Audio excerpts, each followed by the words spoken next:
Merry Christmas and good night. We have a soul contract for the name James tonight. It's under 10 syllables long, which means that we're going to have just 3 frequencies that will represent both the spiritual and physical concepts in which these frequencies show up. The way it's very generic. So we have the goals and the karmic aspects, which are something that you experience full on any negative aspects, and then the talents, which as a frequency is something that's just effortlessly good at.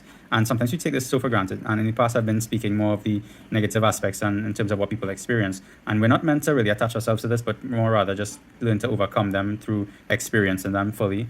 So I won't touch too much on this. I'll just give some brief insights into this. But my main focus from now will be focusing on, let's clarify what talents that we have, in a way I could do these online readings on my social media in a way where I give valuable information without calling you out that much. Because it's very hard to not call you out with these aspects. So let's talk about the spiritual destiny first. The 88 grounds as a soul, as a soul destiny aspect. It's grounding in these talents, bringing this as the forefront, and letting these talents help you overcome this aspect of your karma and the goal aspect, and coming into the more positive qualities of it. So now we understand grounding through networking, effortlessly networking, being vulnerable with other people and dropping the masks down to be authentic and show up in the more authentic version of yourself. Of course, there'll be some aspects of hiding through heart wound and connecting to that inner child, but overall, you won't have that big problem here. It'll be somewhat of an easier thing as you get older, and then being a leader and able to, channel that leader energy into overcoming or leading groups of people, being that one friend who has a lot of different friends from many different groups and connect them all through you. But in the aspect where it's karmic now, the 15 is like you could have sleep problems. You could sleep very well, and when you sleep, you're either very tired because you had good sleep, but you dream plenty and you feel tired through the dream, or that you just have a lot of sleep problems and you can't fall asleep too well at all.